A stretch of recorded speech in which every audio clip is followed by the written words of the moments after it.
देखो कल हम इलेक्ट्रॉनिक्स प्रौद्योगिकी वाला चैप्टर चालू किया था और उस इलेक्ट्रॉन प्रौद्योगिकी में हमने सबसे पहले क्या है, एक सिद्धांत समझा था ऊर्जा बैंड। सबसे पहले यही देखा था कि ऊर्जा बैंड का सिद्धांत होता क्या है। और इस ऊर्जा बैंड सिद्धांत के अंतर्गत हमने ये देखा था कि जब दो या दो से अधिक परमाणुओं को हम ऊर्जा बैंड सिद्धांत में देखा था कि दो या दो से अधिक परमाणु को एक दूसरे के नजदीक लाते हैं तो उनकी जो बाह्यतम कक्षा है वो आप फैलने लगती है, और पास लाते हैं तो मिल जाती हैं, अतिव्यापन कर जाती हैं, और पास लाते हैं तो उनके दो टुकड़े हो जाते हैं। एक फिर उनके तीन स्तर हमको बनते दिखाई देते हैं। एक को हमने कहा था चालन स्तर, दूसरे को संयोजी स्तर कहा था, चालन ऊर्जा बैंड, संयोजी ऊर्जा बैंड, बीच का जो रिक्त स्थान था उसको उत्सर्जी ऊर्जा बैंड कहा था। ठीक है, तो ये तीन चीज हमने ये देखी थी। फिर इसी आधार पे हमने देखा था कि ऊर्जा बैंड सिद्धांत के आधार पर पदार्थ कितने प्रकार के होते हैं। तीन प्रकार के पदार्थ देखे थे, चालक देखा था, कुचालक देखा था और अर्धचालक देखा था। अब देखो हमको जो थोड़ा डिटेल में पढ़ना है वो अर्धचालक को पढ़ना है।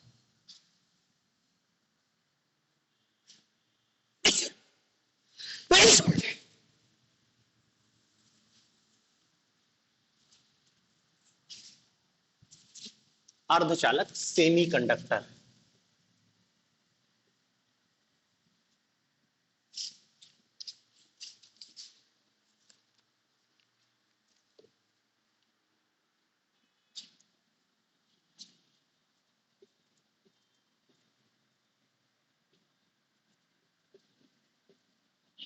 अर्धचालक सेमी कंडक्टर क्या होता है? अर्धचालक, इसकी परिभाषा हमने कल भी देखी थी। देखो तीन रूप से हम अर्धचालक की परिभाषा देख सकते हैं। एक तो चालकता के स्तर पर कि वे पदार्थ जो चालक और कुचालक के बीच के होते हैं वो अर्धचालक कहलाते हैं। एक परिभाषा ये हमने ऊर्जा बैंड के सिद्धांत के आधार पर देखी थी कि अर्धचालक पदार्थ उन पदार्थों को कहते हैं जिनकी चालकता चालकता से कम और कुचालकों से अधिक होती है। या फिर ऊर्जा बैंड सिद्धांत के आधार पर हमने क्या देखा था कि वे पदार्थ जिनमें संयोजी बैंड एवं चालन बैंड, संयोजी बैंड एवं चालन बैंड, संयोजी बैंड एवं चालन बैंड के मध्य का ऊर्जा अंतराल चालकों से अधिक और कुचालकों से कम होता है। तो देखो एक तो अर्धचालक को हम चालकता की दृष्टि से परिभाषित करते हैं, दूसरी परिभाषा हम क्या हो करते हैं ऊर्जा बैंड सिद्धांत के आधार पर। ऊर्जा बैंड दोनों परिभाषा है, दोनों ही अर्धचालक की है। एक और परिभाषा दे देते हैं अशुद्धियों के आधार पर, यह भी चालकता के आधार पर ही है कायदे से देखा जाए कि वे पदार्थ जो अपनी शुद्ध अवस्था में कुचालक होते हैं किंतु जब उनमें अशुद्धि मिला जाती है तो विद्युत के चालक हो जाते हैं। यह भी अर्धचालक की परिभाषा है। मतलब देखो अर्धचालक को तीन रूपों में परिभाषित किया जाता है।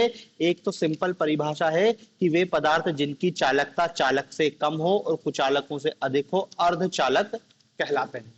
दूसरी परिभाषा हमने ऊर्जा बैंड सिद्धांत के आधार पर देखी थी कि वे पदार्थ जिनमें संयोजी बैंड एवं चालन बैंड के मध्य का ऊर्जा अंतराल चालकों से अधिक और कुचालकों से कम होता है अर्धचालक कहलाते हैं। ये जो देखा था ना गैप, ये चालन बैंड और ये संयोजी बैंड, ये जो अंतर है इसके आधार पर परिभाषा दी थी। और तीसरी परिभाषा क्या है कि वे पदार्थ जो अपने ओरिजिनल अवस्था में तो कुचालक होते हैं विद्युत के, लेकिन जब उनमें कोई अशुद्धि मिला दी जाती है तो विद्युत का चालन करने लगते हैं। तो ये तीन रूपों में क्या है हमने अर्धचालक की परिभाषा। तो देखो ये तीन परिभाषा ही आपको पता होनी चाहिए, चालकता के आधार पर, ऊर्जा बैंड के आधार पर और अशुद्धि मिलाने के आधार पर। तीन आधारों पर अर्धचालक की परिभाषा है। ठीक है ना। और देखो ये परिभाषा हमने कल भी देख ली थी। ऊर्जा बैंड के आधार पे तो परिभाषा लिख भी ली थी, चालकता के आधार पे भी लिख ली थी, अशुद्धि के आधार पे भी आपको पता होना चाहिए कि मूल अवस्था में अपने जो ओरिजिनल अवस्था में विद्युत के कुचालक होते हैं परंतु इनमें अशुद्धि मिला दी जाती है तो विद्युत का चालन करने लगते हैं। इन पदार्थों को अर्धचालक पदार्थ कहा जाता है, सेमीकंडक्टर कहा जाता है। इन्हीं के बारे में अब हमको डिटेल में थोड़ा सा पढ़ना है। फिर देखो कल भी एक चीज और बताई थी, होल की अवधारणा, तो इसको भी याद रखना। क्या बताया था कि ये जो संयोजी बैंड है इसके जो इलेक्ट्रॉन है जब इसमें ताप बढ़ाया जाता है तो ये क्या है चालन बैंड में पहुंच जाते हैं। तो यहां पर क्या है, रिक्ति बन जाती है, गैप। इसको क्या बोलते हैं, होल। अंग्रेजी में बोलते हैं होल या फिर रिक्ति, इलेक्ट्रॉन रिक्ति या होल। जो परमाणु यहां पर पहुंचा है ये मुक्त इलेक्ट्रॉन कहलाएगा, मुक्त इलेक्ट्रॉन। और जहां से गया है वहां पर जो खाली स्थान बचा है उसको कहेंगे हम होल। ठीक है, तो ये होल की अवधारणा भी कल ही बता दी थी मैंने। अब देखते हैं हम अर्धचालक। तो देखो अर्धचालक की परिभाषा, परिभाषा भी 3 प्रकार की परिभाषा है, तीनों ही आपको याद रखना है। फिर इसमें हमको आगे देखना है अर्धचालक के प्रकार। अर्धचालक के प्रकार, कितने प्रकार के अर्धचालक होते हैं। तो देखो अर्धचालक हमको यहाँ पर 2 प्रकार के पता है कि 2 प्रकार के अर्धचालक होते हैं। एक को कहते हैं नेज अर्धचालक, नेज।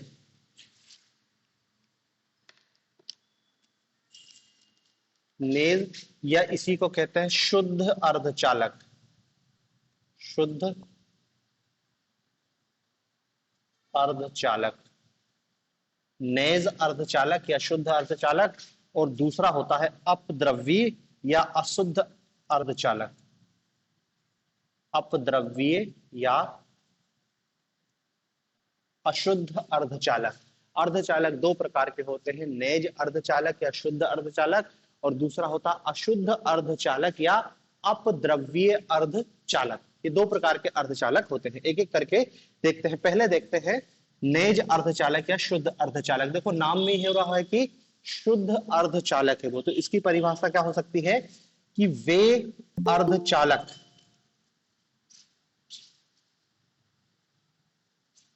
वे अर्धचालक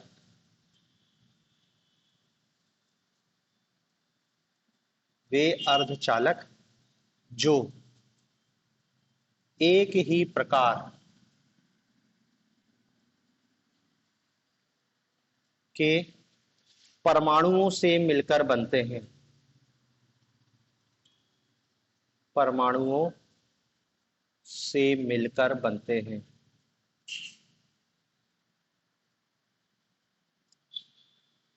या एक ही प्रकार के परमाणुओं से मिलकर बनते हैं, शुद्ध अर्धचालक या नेज अर्धचालक कहलाते हैं। इनके उदाहरण में लिख लेना, शुद्ध सिलिकॉन, शुद्ध सिलिकॉन और शुद्ध जर्मेनियम। शुद्ध सिलिकॉन और शुद्ध जर्मेनियम, ठीक है। तो ये शुद्ध अर्धचालक है जो एक ही प्रकार के परमाणुओं से मिलकर बनते हैं, वे शुद्ध अर्धचालक या नेज अर्धचालक कहलाते हैं। ठीक है, तो ये नेज अर्धचालकों की परिभाषा है। अब फिर है अपद्रव्य अर्धचालक की परिभाषा। तो अपद्रव्य क्या है, अशुद्ध है, तो अशुद्ध की परिभाषा हो जाएगी वे अर्धचालक या ऐसे अर्धचालक, ऐसे अर्धचालक जो नेज अर्धचालक में, ऐसे अर्धचालक जो नेज अर्धचालक में एक विशेष प्रकार, एक विशेष प्रकार की अशुद्धि मिलाने पर प्राप्त होते हैं, अशुद्धि मिलाने पर प्राप्त होते हैं, अपद्रव्य अर्धचालक कहलाते हैं। और ऐसा करने पर इनकी चालकता बढ़ जाती है, अशुद्धि मिलाने पर चालकता बढ़ जाती है, अशुद्धि मिलाने पर चालकता बढ़ जाती है। ऐसे अर्धचालक जो नेज अर्धचालक या शुद्ध अर्धचालक में एक विशेष प्रकार की अशुद्धि मिलाने पर प्राप्त होते हैं, ऐसे अर्धचालकों को अपद्रव्य अर्धचालक कहते हैं। ठीक है, और इस अशुद्धि मिलाने से इनकी अर्धचालकता बढ़ जाती है। ठीक है, तो 2 प्रकार के अर्धचालक हैं। ये जो अशुद्धि है, अशुद्धि मिलाने की प्रक्रिया, अशुद्धि मिलाने की प्रक्रिया, इसको कहते हैं डोपिंग। अर्धचालकों में या अपद्रव्य अर्धचालक में अशुद्धि मिलाने की प्रक्रिया डोपिंग कहलाती है। अशुद्धि मिलाने की प्रक्रिया डोपिंग कहलाती है। ठीक है, तो देखो आपको अर्धचालक अर्धचालक दो प्रकार के होते हैं, नेज और अपद्रव्य। शुद्ध अशुद्ध नेज अर्धचालक जो प्योर रहते हैं, एक ही प्रकार के परमाणु से मिलकर बनते हैं, और अपद्रव्य या अशुद्ध अर्धचालक होते हैं जिनमें विशेष प्रकार की अशुद्धि मिलाई जाती है। अब अशुद्धि मिलाने की प्रक्रिया को हम डोपिंग कह रहे हैं। अब ये अशुद्धि मिलाने की प्रक्रिया में क्या है, कुछ अलग अलग टाइप की अशुद्धि मिलाई जाएगी। तो ये अपद्रव्य अर्धचालकों के भी दो प्रकार हमको दिखाई देंगे अशुद्धि मिलाने के आधार पर। मतलब डोपिंग आप किस प्रकार से कर रहे हो उसी के आधार पर ये अपद्रव्य अर्धचालक भी दो प्रकार का हो जाएगा।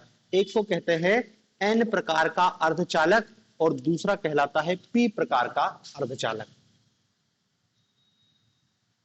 एन प्रकार का अर्धचालक और पी प्रकार का अर्धचालक। एन प्रकार का अर्धचालक और पी प्रकार का अर्धचालक। ठीक है, अर्धचालक में अशुद्धि मिलाई गई तो वो जो अर्धचालक बना वो अपद्रव्य अर्धचालक कहलाता है। अब अपद्रव्य अर्धचालक भी दो प्रकार का होगा, एन प्रकार का अर्धचालक और पी प्रकार का अर्धचालक। ठीक है, अब पहले देखते हैं एन प्रकार का अर्धचालक क्या होता है। एन प्रकार के अर्धचालक की परिभाषा क्या है। देखो, ऐसा अपद्रव्य अर्धचालक जिसमें, ये एन प्रकार के अर्धचालक की परिभाषा है, ऐसा अपद्रव्य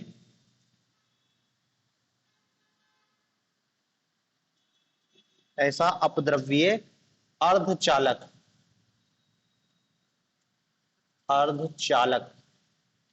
जिसमें पंच संयोजी, ऐसा अपद्रव्य अर्धचालक जिसमें पंच संयोजी अशुद्धि मिलाई जाए, पंच संयोजी अशुद्धि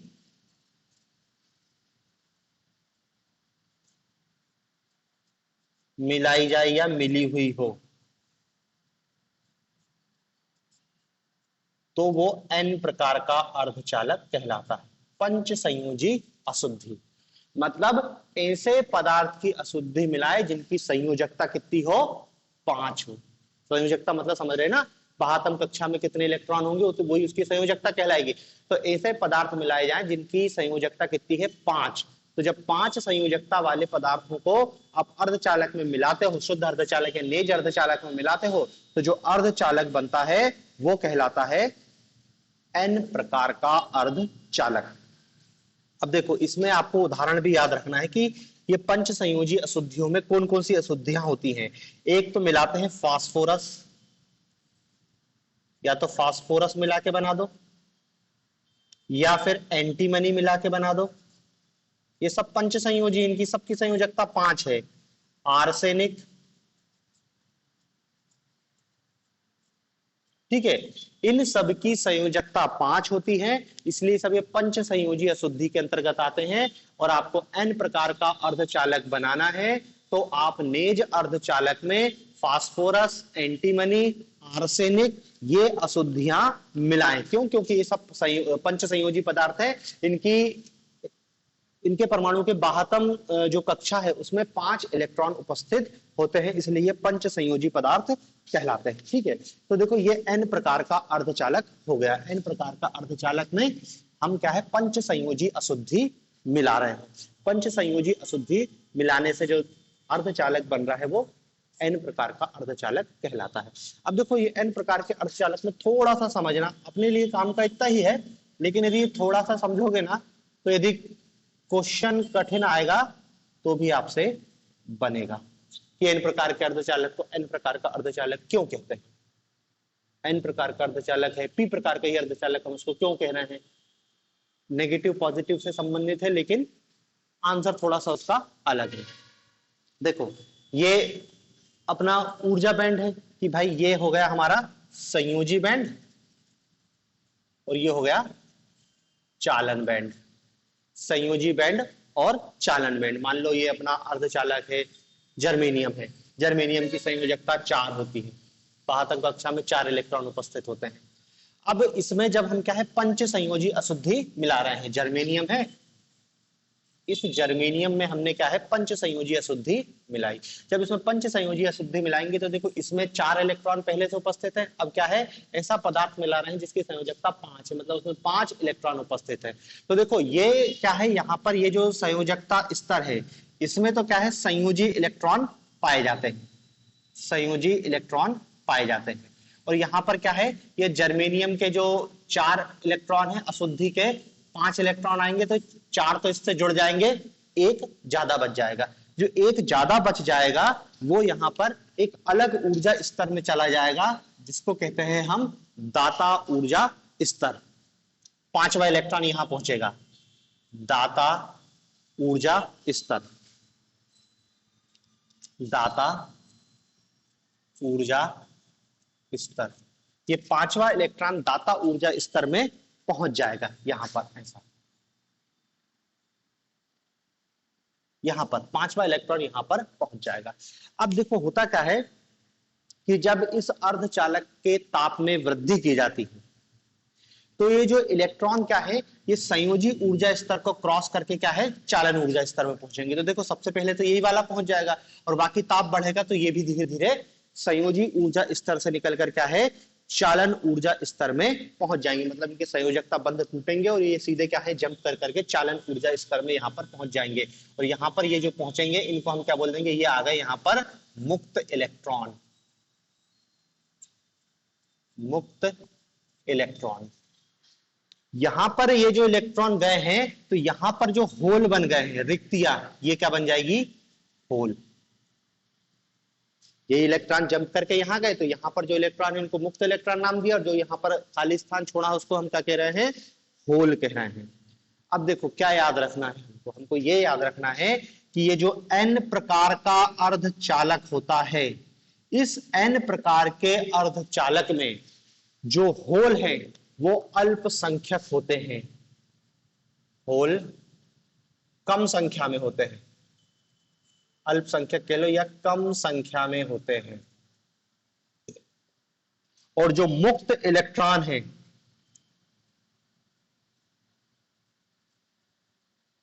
मुक्त इलेक्ट्रॉन ये बहुसंख्या में होते हैं या अधिक संख्या में होते हैं। मुक्त इलेक्ट्रॉन मतलब होल कम होते हैं और मुक्त इलेक्ट्रॉन अधिक संख्या में होते हैं। ठीक है, अब देखो एक चीज और याद रखो, ये जो होल है ये पॉजिटिव धनावेशित होता है और ये जो मुक्त इलेक्ट्रॉन है ये नेगेटिव आवेश होता है। होल में धनावेश होता है और मुक्त इलेक्ट्रॉन में ऋण आवेश होता है। तो जो n प्रकार का अर्धचालक होता है उसमें जो आवेश है वो मुख्यतः किसके माध्यम से होता है, बहुसंख्यक मुक्त इलेक्ट्रॉनों के माध्यम से आवेश का प्रवाह होता है। n प्रकार के अर्धचालकों में जो आवेश का प्रवाह होता है वो बहुसंख्यक मुक्त इलेक्ट्रॉनों के कारण होता है और ये बहुसंख्यक मुक्त इलेक्ट्रॉन ऋण आवेशित होते हैं, नेगेटिव चार्ज होते हैं, इसलिए इसको हम n प्रकार का अर्धचालक कहते हैं। सामान्यतः मान लिया जाता है कि n प्रकार का अर्धचालक वो होता है जिसमें नेगेटिव चार्ज होता है, जबकि ये नहीं है। चाहे n प्रकार का हो चाहे p प्रकार का, n प्रकार और चाहे p प्रकार, ये दोनों ही उदासीन होते हैं। याद रखना सबसे महत्वपूर्ण लाइन है, n प्रकार का अर्धचालक हो चाहे p प्रकार का अर्धचालक हो अपनी मूल प्रवृत्ति में दोनों ही उदासीन हैं।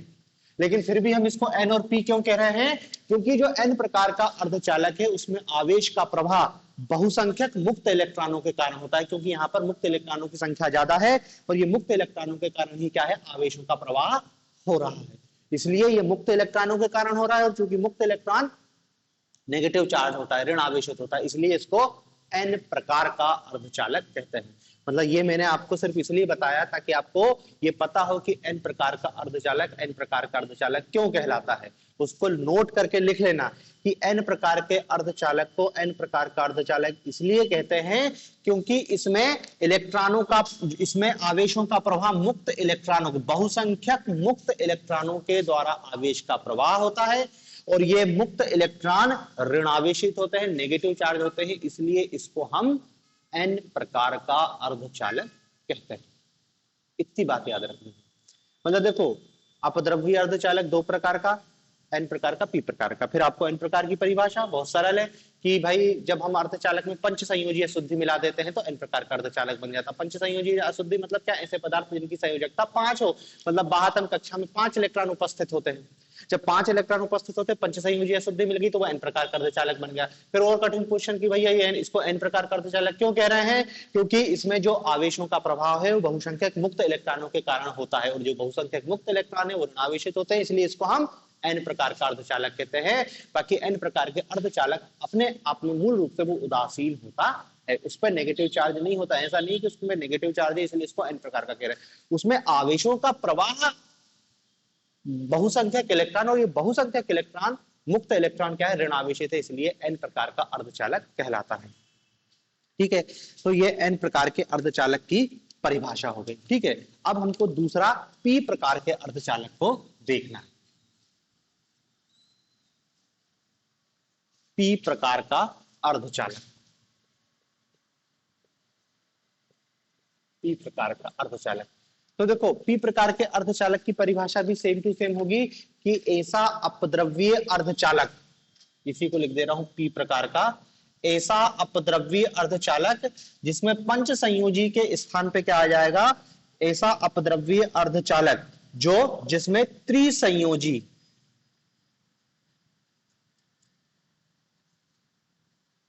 ऐसा अपद्रव्य अर्धचालक जिसमें त्रिसंयोजी अशुद्धि मिलाने पर बनता है। या नेज अर्धचालक में इसको ऐसा भी लिख सकते हैं कि ऐसा अपद्रव्य अर्धचालक जो नेज अर्धचालक में त्रिसंयोजी अशुद्धि मिलाने पर प्राप्त होता है, उसको हम क्या कहते हैं? पी प्रकार का अर्धचालक। मतलब देखो, परिभाषा बहुत सरल है। पी और एन की, एन में पंच संयोजी अशुद्धि मिला रहे हैं और प्री में त्रिसंयोजी अशुद्धि मिला रहे हैं। त्रिसंयोजी मतलब ऐसे पदार्थ मिलाए जाएंगे जिनकी संयोजकता 3 है, उनके बाहतम कक्षा में 3 इलेक्ट्रॉन उपस्थित होंगे तो उनको त्रिसंयोजी अशुद्धि होंगी। और ये त्रिसंयोजी अशुद्धि के उदाहरण होंगे बोरान, एल्यूमिनियम,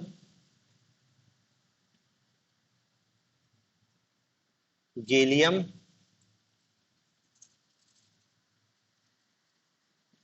थेलियम,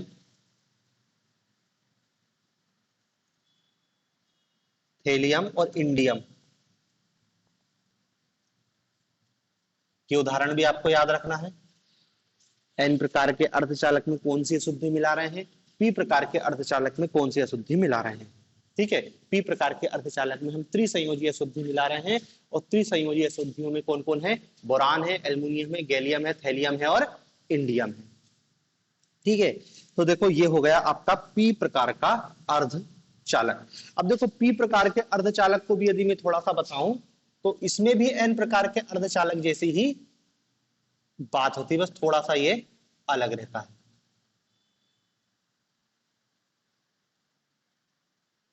अपन कोई उदाहरण लेते हैं, जर्मेनियम, इसकी संयोजकता 4 है। जब इसमें हम क्या है? त्रिसंयोजी अशुद्धि मिलाते हैं, त्रिसंयोजी अशुद्धि मिलाते हैं तो यहां पर क्या है? 1 इलेक्ट्रॉन की कमी होती है। पंच संयोजी जब अशुद्धि मिलाए तो 1 इलेक्ट्रॉन की अधिकता हो गई, त्रिसंयोजी अशुद्धि मिलाएंगे तो 1 इलेक्ट्रॉन की कमी हो जाएगी। तो जो कमी होगी इलेक्ट्रॉन की, तो वहां पर क्या है? एक और ऊर्जा स्तर बनेगा जो यहां पर बनेगा और इसको कहेंगे हम ग्राही ऊर्जा स्तर। ग्राही ऊर्जा स्तर, इसको क्या कहेंगे हम? ग्राही ऊर्जा स्तर। अब जब इसको ताप देंगे तो फिर वही कहानी होगी कि यहां से इलेक्ट्रॉन निकल के क्या है? चालन बैंड में पहुंचेंगे। अब देखो, आपको क्या याद रखना है कि जो पी प्रकार का अर्धचालक है, इस पी प्रकार के अर्धचालकों में आवेश का प्रवाह बहुसंख्यक होलों के माध्यम से होता है। मतलब यहां पर अधिक संख्या में क्या होते हैं? बहुसंख्यक होल होते हैं और कम संख्या में होते हैं मुक्त इलेक्ट्रॉन। मुक्त इलेक्ट्रॉन, बहुसंख्यक होल होते हैं और कम संख्या में होते हैं मुक्त इलेक्ट्रॉन। समझ रहे हैं ना? उसके अपोजिट है, एन प्रकार के अर्धचालक में हमने देखा था मुक्त इलेक्ट्रॉन अधिक संख्या में है और बहु होल कम संख्या में होता है, लेकिन जो पी प्रकार का अर्धचालक है उसमें होल अधिक संख्या में होते हैं और कम संख्या में होते हैं मुक्त इलेक्ट्रॉन। तो यहां पर जो आवेशों का प्रवाह होता है ये बहुसंख्यक होलों के माध्यम से होता है। आवेश का प्रवाह बहुसंख्यक होलों के माध्यम से होता है। ठीक है ना? और देखो पहले ही बताया कि जो होल है वो धन आवेशित होता है और चूंकि इसमें आवेश का प्रभाव बहुसंख्यक होलों के कारण होता है और होल पॉजिटिव चार्ज होता है, इसलिए ये क्या कहलाएगा? पी प्रकार का अर्धचालक। ठीक है, मतलब देखो पी प्रकार का अर्धचालक, एन प्रकार का अर्धचालक है तो दोनों उदासीन, लेकिन जो एन प्रकार का अर्धचालक है उसमें आवेश का प्रवाह बहुसंख्यक मुक्त इलेक्ट्रॉनों के कारण होता है और बहुसंख्यक मुक्त इलेक्ट्रॉन ऋण आवेशित होते हैं, इसलिए इसको एन प्रकार का अर्धचालक कह रहे हैं। पी प्रकार के अर्धचालक में क्या हो रहा है? पी प्रकार के अर्धचालक में जो आवेशों का प्रवाह है वो बहुसंख्यक होलों के कारण हो रहा है और चूंकि बहुसंख्यक होल धनावेशित होता है इसलिए इसको हम पॉजिटिव पी प्रकार का अर्धचालक कह रहे हैं। ठीक है, तो देखो दोनों चीज बता दी मैंने कि पी प्रकार को पी प्रकार क्यों कह रहे हैं और एन प्रकार को एन प्रकार का अर्धचालक क्यों कह रहे हैं। ठीक है, तो यहां पर देखो हमने क्या है, अर्धचालकों के प्रकार देखे। आपको मुश्किल से 8-10 लाइन याद रखनी है इस पूरे अर्धचालक में। एक तो पहला आप अर्धचालक की परिभाषा, अर्धचालक के उदाहरण, फिर उनने कहा, हमने क्या देखा कि अर्धचालक के प्रकार कितने होते हैं। 2 प्रकार के अर्धचालक, नेज अर्धचालक और अपद्रव्य अर्धचालक। नेज अर्धचालक मतलब शुद्ध अर्धचालक होता है जिसमें किसी प्रकार की अशुद्धि नहीं मिलाती, इसको नेज अर्धचालक कहते हैं। अपद्रव्य अर्धचालक जिसमें क्या है, अशुद्धि मिला देते हैं। जब नेज अर्धचालक में अशुद्धि मिला देते हैं तो वो अपद्रव्य अर्धचालक बन जाता है। फिर जब अशुद्धि मिलाई गई तो अशुद्धि मिलाने की प्रक्रिया को हमने डोपिंग कहा। डोपिंग कैसे कर रहे हैं, किन पदार्थों की अशुद्धि मिला रहे हैं, इसके आधार पर अपद्रव्य अर्धचालक 2 प्रकार का हो गया, एक हो गया पी प्रकार का अर्धचालक हो गया, एक हो गया एन प्रकार का अर्धचालक। पी प्रकार का अर्धचालक, एन प्रकार का अर्धचालक। जो एन प्रकार का अर्धचालक होता है उसमें हम पंच संयोजी अशुद्धि मिलाते हैं। जो पी प्रकार का अर्धचालक होता है उसमें हम त्रिसंयोजी अशुद्धि मिलाते हैं। दोनों के आपको उदाहरण याद रखना है कि पंच संयोजी कौन सी अशुद्धि मिला रहे हैं, त्रिसंयोजी कौन सी अशुद्धि मिला रहे हैं। फिर अगला क्या पॉइंट याद रखना है कि हम इसको पी प्रकार का अर्धचालक क्यों कह रहे हैं, इसको एन प्रकार का अर्धचालक क्यों कह रहे हैं। पॉजिटिव नेगेटिव नहीं है, आवेश पॉजिटिव और नेगेटिव दोनों ही अर्धचालक होते हैं उदासीन, लेकिन उसमें क्या है, पी प्रकार के अर्धचालक में जो आवेशों का प्रवाह है वो पॉजिटिव होलों के कारण हो रहा है। होल उसमें बहुसंख्यक है इसलिए उसको पी प्रकार का अर्धचालक कह रहे हैं। जबकि जो एन प्रकार का अर्धचालक है उसमें आवेशों का प्रवाह बहुसंख्यक मुक्त इलेक्ट्रॉनों के कारण हो रहा है और वो ऋणावेशित होते हैं, इसलिए उसको हम एन प्रकार का अर्धचालक कहते हैं। ठीक है, तो ये हो गए अर्धचालकों के प्रकार, पी प्रकार के और एन प्रकार के।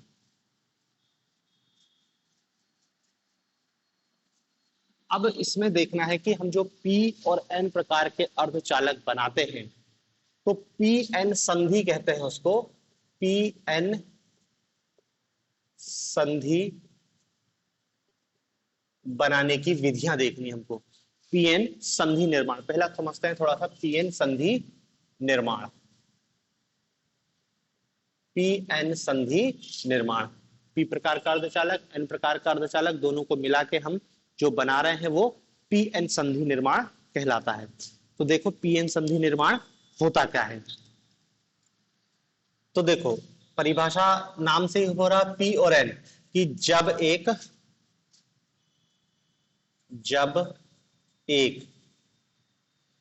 P प्रकार के अर्धचालक, P प्रकार के अर्धचालक, जब एक P प्रकार के अर्धचालक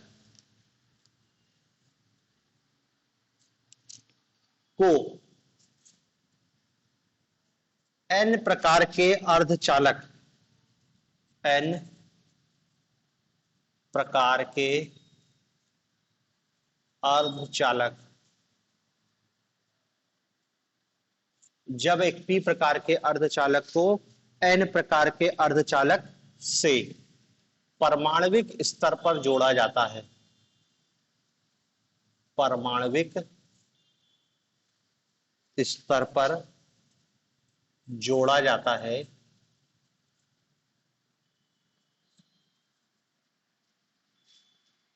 तो प्राप्त व्यवस्था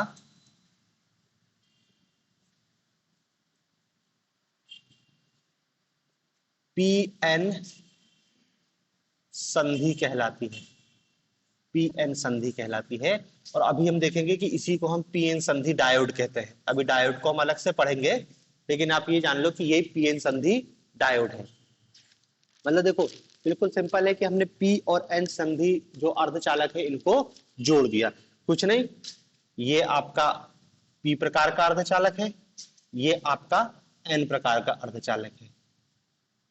इन दोनों को हमने जोड़ दिया तो ये जो बनी है ये पीएन संधि डायोड है। और ये जो जहां पर जो संधि स्थल है उसको हम क्या कह रहे हैं, संधि स्थल। जहां पर ये दोनों जुड़ रहे हैं उसको संधि स्थल कह रहे हैं।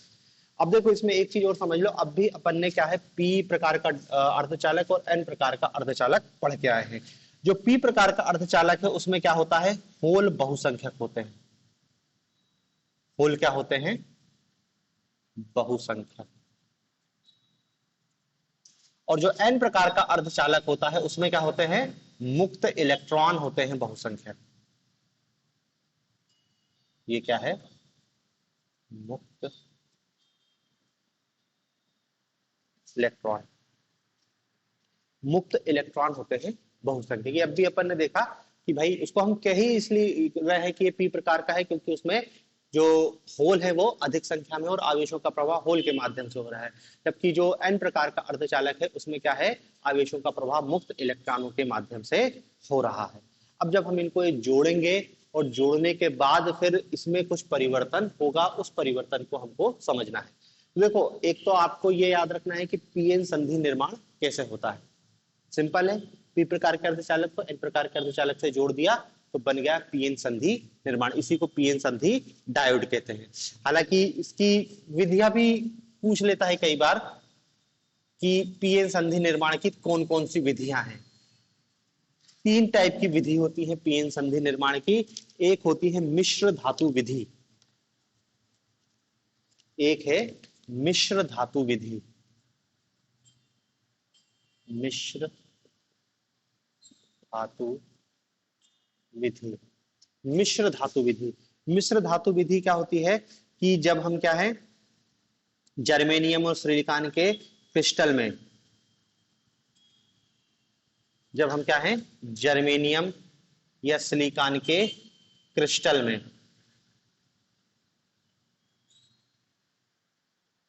तीसरे समूह की अशुद्धि जैसे इंडियम,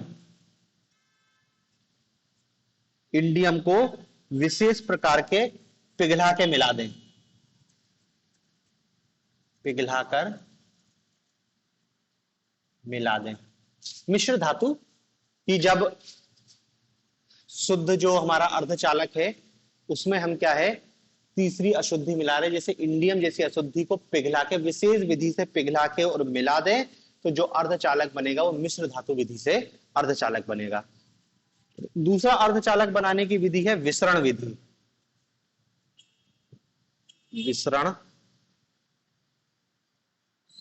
विधि।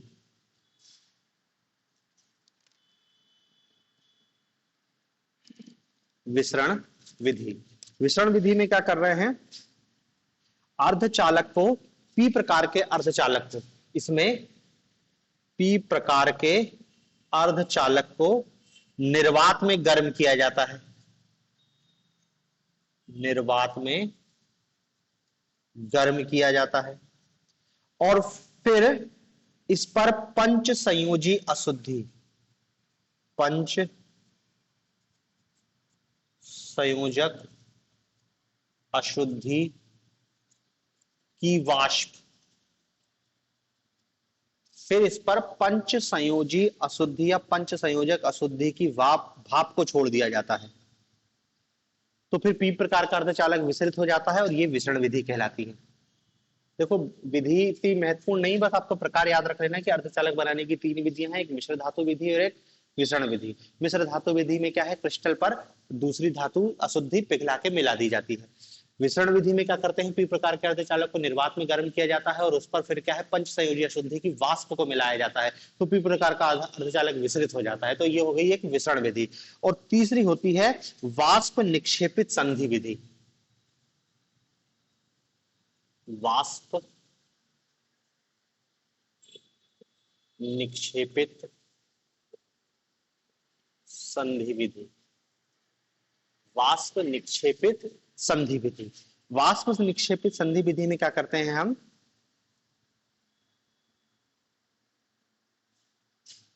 ये जो सिलिकॉन है, सिलिकॉन को फास्फोरस की वाष्प, सिलिकॉन को फास्फोरस की वाष्प के संपर्क में लाया जाता है। सिलिकॉन को फास्फोरस की वाष्प के संपर्क में लाया जाता है और फिर इनमें एक परत बन जाती है और इसी से अर्धचालक का निर्माण होता है। तो इसको कह देते हैं हम वाष्प निक्षेपित विधि। बस आपको एक एक लाइन याद रखना, कोई बहुत डिटेल में अपन को लिखना नहीं है, हमको तो बस याद रखना है कि पीएन संधि निर्माण की तीन विधियां होती हैं। एक होती है मिश्र धातु विधि, दूसरी होती है विसरण विधि और तीसरी होती है वाष्प निक्षेपित संधि विधि। तीनों में एक एक लाइन याद रख लेना, एक को निर्वात में गर्म करते हैं, एक में हम फास्फोरस की वाष्प डाल रहे हैं और एक में सीधे इंडियम धातु को पिघलाकर डाल दे रहे हैं। ठीक है, तो इस प्रकार से क्या है, पीएन संधि का निर्माण होता है। और देखो, ये पीएन मिला, जहां पर ये पीएन मिल रहा है ना, इस स्थिति, इस जो जगह है, इसको हम नाम देते हैं कि पीएन संधि स्थल, पीएन जंक्शन ये कहलाएगा। पीएन संधि स्थल या पीएन जंक्शन, पीएन जंक्शन। ये पीएन संधि, आपसे पूछे पीएन संधि कहाँ है, तो यही है पीएन संधि। ठीक है ना, तो इस रूप में क्या है, पीएन संधि का निर्माण किया जाता है। अब देखो, इसमें एक दो चीज और याद रखनी है कि पीएन संधि में आपको एक क्वेश्चन और पूछा जा सकता है। ये तो क्लियर है, पीएन संधि की कोई जटिल परिभाषा नहीं, पी को एन से मिला दिया, जो अर्धचालक बन गया उसको पीएन संधि बोल दिया, जहां पर मिल रहा है उसको बोल दिया जंक्शन, पीएन संधि जंक्शन।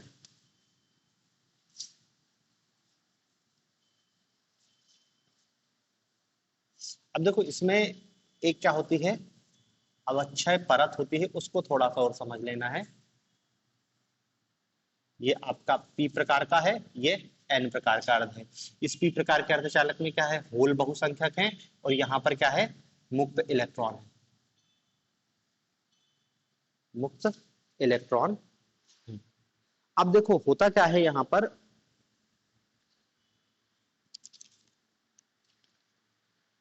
ये होल है और ये मुक्त इलेक्ट्रॉन है। आप जानते हो होल पॉजिटिव और ये नेगेटिव चार्ज है। जब पीएन संधि को हम मिलाते हैं तो दोनों क्या है, होल और मुक्त इलेक्ट्रॉन आपस में युग्मित होना चालू हो जाता है। यहाँ का होल इसकी तरफ जाएगा और ये मुक्त इलेक्ट्रॉन इसकी तरफ जाएगा। तो क्या है कि पीएन संधि निर्माण के दौरान दोनों के संपर्क क्षेत्र, दोनों के संपर्क क्षेत्र में पी भाग से होल, पी भाग से होल तथा एन भाग से मुक्त इलेक्ट्रॉन, मुक्त इलेक्ट्रॉन युग्मित हो जाते हैं, जुड़ जाते हैं, युग्मित हो जाते हैं और उदासीन हो जाते हैं, युग्मित होकर उदासीन हो जाते हैं।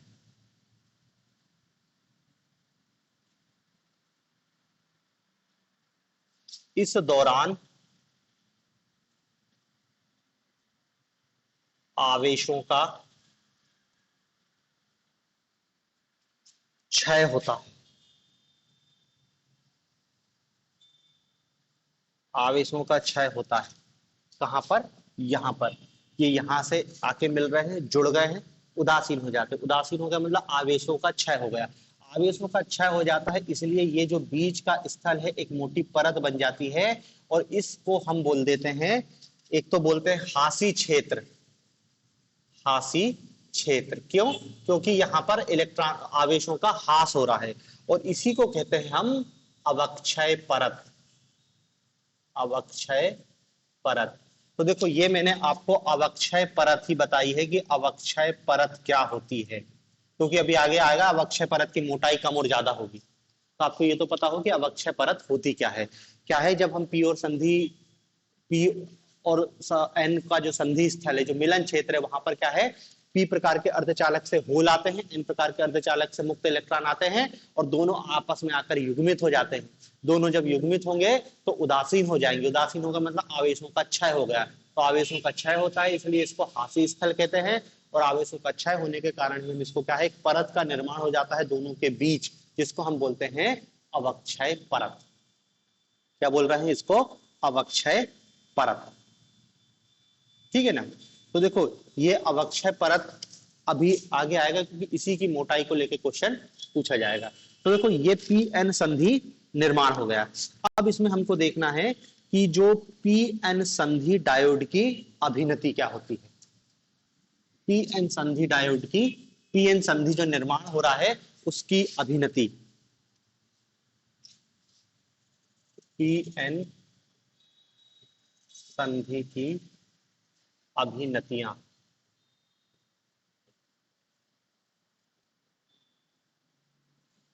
पी एन संधि की अभिनतियां, अभिनति को कहते हैं बाइसिंग, BIASING।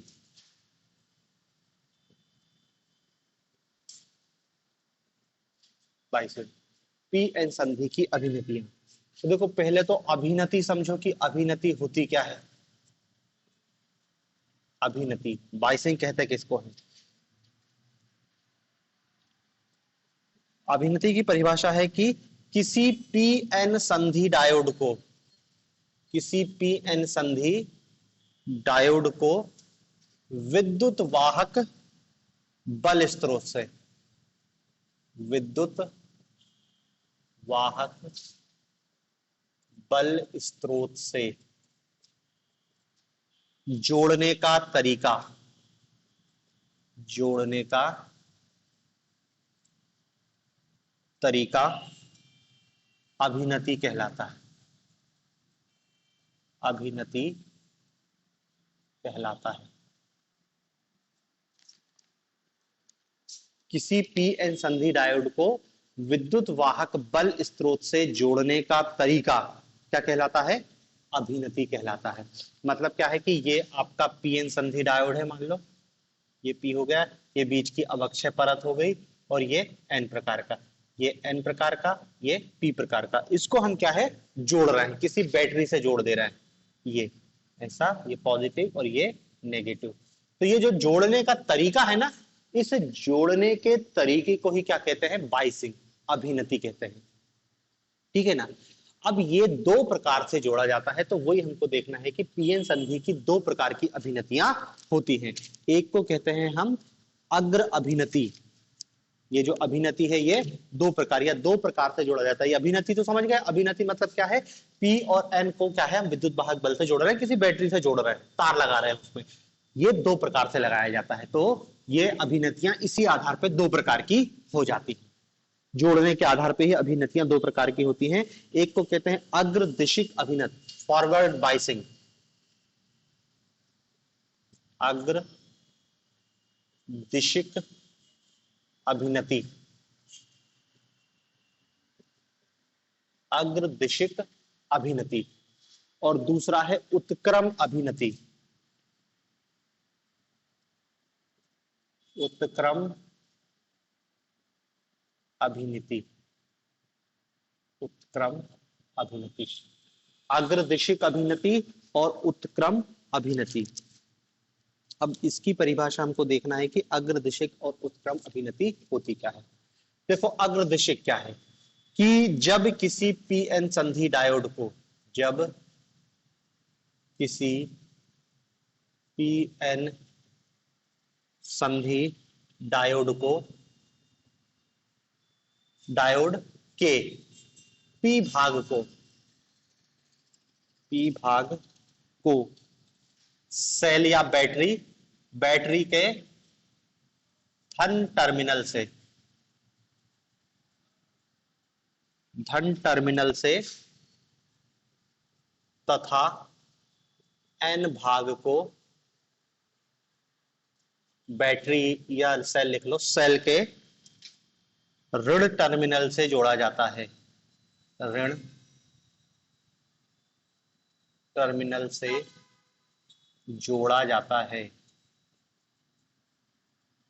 ऋण टर्मिनल से जोड़ दिया जाता है। तो जो अभिनति बनती है वो क्या कहलाती है? अग्रदिशिक अभिनति। मतलब ये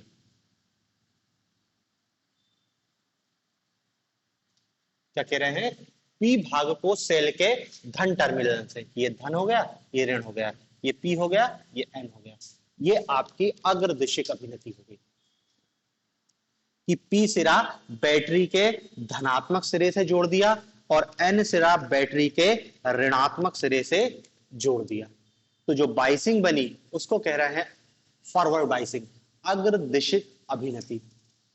इस अग्रदिशिक अभिनति में होता क्या है, बस आपको ये याद रखना है कि इसमें अवक्षयी परत की चौड़ाई कम होती है। यही लाइन याद रखना, इसलिए अवक्षयी परत बताई थी। अवक्षयी परत की चौड़ाई कम होती है, कम हो जाती है। अवक्षयी परत की चौड़ाई कम हो जाती है। ये जो बीच की परत है ना, अब देखो कैसे कम चौड़ी हो जाएगी। पी प्रकार का, एन प्रकार का। पी प्रकार के में क्या है? धनावेशित होल है। एन प्रकार में क्या है? ऋण आवेशित मुक्त इलेक्ट्रॉन। यहां पर होल है और यहां पर ऋण आवेशित मुक्त इलेक्ट्रॉन है। अब देखो इसको आपने धन से जोड़ दिया, इसको ऋण से जोड़ दिया, ये एक दूसरे से प्रतिकर्षित है, प्रतिकर्षित होकर इधर भागेगा, ये इधर भागेगा, तो ये जो बीच की चौड़ाई है ये अपने आप कम हो जाएगी। तो यही तो लिखा है हमने कि अवक्षय परत की चौड़ाई कम हो जाती है और विभव रोधिका भी कम हो जाएगी।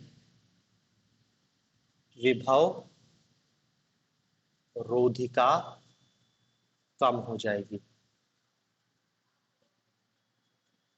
विभव रोधिका भी यही है, जो बीच का हिस्सा अवक्षय परत कम सिकुड़ रही है, अवक्षय परत सिकुड़ रही है, मतलब क्या है? ये दोनों पास आ रहे हैं, विभव। तो इनकी क्या बोल रहे हैं कि विभव रोधिका। विभव रोधिका मतलब एक लाइन बन जाती है जो एन और पी को बांट देती है बीच में। तो ये विभव रोधिका भी थोड़ी सी कम हो जाएगी क्योंकि दोनों के बीच की चौड़ाई कम हो रही है। तो ये अग्रदिशिक अभिनति है। अग्रदिशिक अभिनति को क्या कह रहे हैं? अग्रदिशिक अभिनति है कि जब किसी पीएन संधि डायोड के पी भाग को बैटरी के धनावेश से और एन भाग को बैटरी के ऋण आवेश से जोड़ दिया जाता है, तो जो अभिनति बनती है उसको अग्रदिशिक अभिनति बनती है। इस अभिनति में अवक्षय परत की चौड़ाई कम हो जाती है और विभव रोधिका भी कम हो जाती है। दूसरी है उत्क्रम अभिनति, इसके जस्ट अपोजिट उत्क्रम अभिनति। उत्क्रम अभिनति की परिभाषा क्या हो जाएगी कि जब किसी पीएन संधि डायोड के पी भाग को सेल के ऋण टर्मिनल से तथा एन भाग को सेल के धन टर्मिनल से जोड़ दिया जाता है, तो जो अभिनति बनती है उसको उत्क्रम अभिनति कहते हैं। इसको ऐसा कर दो, ये हो गया अब आपका ऋण और ये हो गया धन, अपोजिट। तो ये क्या कहलाती है? उत्क्रम अभिनति। तो दो प्रकार की अभिनति है, अग्रदिशिक और उत्क्रम। अब देखो उत्क्रम अभिनति में इसका जस्ट अपोजिट हो जाएगा, ये प्लस है, ये माइनस से जुड़ा है, और ये यहाँ पे माइनस है, ये प्लस से जुड़ा है, तो अब ये इधर गति करेंगे, अब ये आपस में नहीं जाएंगे। तो क्या लिखेंगे कि उत्क्रम अभिनति में अवक्षयी परत की चौड़ाई बढ़ जाती है, अवक्षयी परत की चौड़ाई बढ़ जाती है और विभव रोधिका भी बढ़ जाएगी।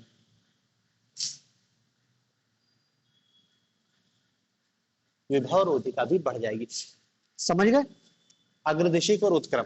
देखो दरअसल क्या है कि किताब में लिखा हुआ है सब, ये जो तुम बाजार से किताब ला रहे हो उसमें यही लिखा हुआ है, लेकिन क्या है कि उसमें एक लाइन लिख दी है कि अवक्षयी परत की चौड़ाई कम हो रही है, अवक्षयी परत की चौड़ाई बढ़ रही है। अब आपको अवक्षय परत ही नहीं पता होगा तो आप उसको कैसे याद रखोगे? और फिर अपन ने कहा कि भैया रट लेंगे तो फिर कितनी सारी चीज रटोगे, क्योंकि अभी बहुत सारी चीज है। किताब में तो क्या है, एक एक लाइन छांट छांट के लिख दी, क्योंकि उनको छोटी किताब बनानी थी। तो भले आपको क्या है, इसको पढ़ने में उनने कहा कि टाइम लग रहा है, लेकिन क्या है, एक बार आपने समझ लिया तो मुश्किल से 5 मिनट का भी नहीं है ये। भाई जो मैंने पूरा पढ़ाया भले 1 घंटा लग रहा हो, लेकिन आपके लिए वो 5 मिनट का है, क्योंकि आपने वो समझ लिया है। अब आपको याद नहीं करना है, आपको कुछ पॉइंट याद रखने हैं, आपके लिए चीज सरल हो जाएगी। मतलब मैं पढ़ा इसलिए रहा हूं ताकि आपको वो सरल लगे, नहीं तो लिखा तो किताब में भी है, लेकिन किताब को जब हम पढ़ते हैं तो कुछ समझ ही नहीं आता है कि अग्रदशिक अभिनेत्री, अब देखो कितना सरल है अग्रदशिक और उत्क्रम अभिनेत्री। लेकिन यदि तुमने पहले का नहीं पढ़ा और ऐसा नहीं पढ़ा तो तुम्हारे समझ नहीं आएगा अग्रदशिक अवग्र पता नहीं क्या लिखा है। तो चीज वही है, लेकिन तुमको समझ आ जाएगा तो क्या है, बहुत सरल हो जाएगा। भले अभी 1 घंटा लग रहा है तुमको क्लास में, लेकिन ये 1 घंटा तुम्हारा बहुत सारा समय बचाएगा कि जब हम तुम्हारी पूरी 9th यूनिट कंप्लीट कर लेंगे तो भले उसमें हमको 10 दिन 12 दिन लग जाएंगे, लेकिन 10 दिन 12 दिन का आपका निचोड़ मुश्किल से आप 1 घंटे में रिवाइज कर लोगे। तो एक पूरी यूनिट जिसमें से 5 6 6 क्वेश्चन आना ही आना है, ज्यादा भी आ सकते हैं, इतना तो करना ही पड़ेगा। और क्वेश्चन देखो इसी से आ रहे हैं हर साल, डायोड से आ रहा है, अर्धचालक से पूछा जाएगा। तो हमको तो क्या है, जो सिलेबस में दिया है उस सिलेबस को हिसाब से पूरा पढ़ना है। किताब में भी यही दिया है, लेकिन बस यही है कि वो किताब की भाषा हमारे समझ में नहीं आ रही, इसलिए हम उसको थोड़ा सा समय दे रहे हैं, एक एक टॉपिक को ओपन कर रहे हैं, ताकि देखो चीज सरल है, एक बार आपने पढ़ ली बात खत्म, ठीक है ना। तो ये आपका देखो अर्धचालक वाला चैप्टर कंप्लीट है। पीएन संधि है, दोनों प्रकार के थे। अब आगे इसमें अपन अब कल देखेंगे।